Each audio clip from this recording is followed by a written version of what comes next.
सन्माननीय मुख्याध्यापक सर, आदरणीय शिक्षक वृंद आणि माझे विद्यार्थी मित्र आणि मैत्रिणी, आपणा सर्वांना स्वातंत्र्य दिनाच्या हार्दिक हार्दिक शुभेच्छा।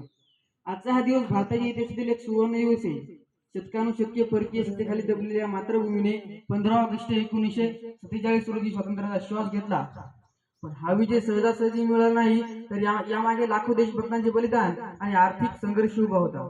टिळक, गोखले, सावरकर यांसारख्या नेत्यांनी जनतेमध्ये स्वराज्याची ज्योत पेटवली, तर असंख्य अनावीरांनी रणांगणावर आपल्या प्राणांची आहुती दिली। या सर्वांच्या त्यागाचे स्मरण करणे हे आपले परम कर्तव्य आहे, हे आपले परम कर्तव्य आहे।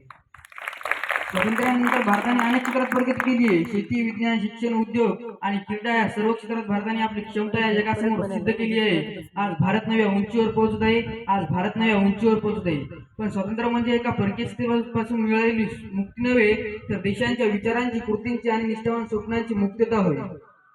आज आपल्या देशाचा विकास करणे, त्याला समृद्ध आणि प्रगत बनवणे हीच आपल्या खऱ्या पिढींची खरी जबाबदारी आहे। शिक्षण घेऊन, ज्ञान घेऊन, प्रामाणिकपणाने काम करून आणि ज्ञान घेऊन आपल्या देशाचे नाव आपण साऱ्या जगात उज्ज्वल करू शकतो, साऱ्या जगात उज्ज्वल करू शकतो। पण हे सुंदर आपल्याला भुक्तात मिळालं नाही। आपण अलीकडे जो श्वास घेतो, या श्वासामागे छत्रपती शिवाजी महाराजांचा स्वाभिमान आणि क्रांतिकारक भगतसिंग, राजगुरु सुखदेव यांचे तुम मुझे खून दो, नेताजी सुभाषचंद्र बोस यांची तुम मुझे खून दो मैं तुम्हें आजादी दूंगा ही हाक आहे, ही हाक आहे। हेच बोलून मी माझे 2 शब्द संपवितो। जय हिंद, जय भारत।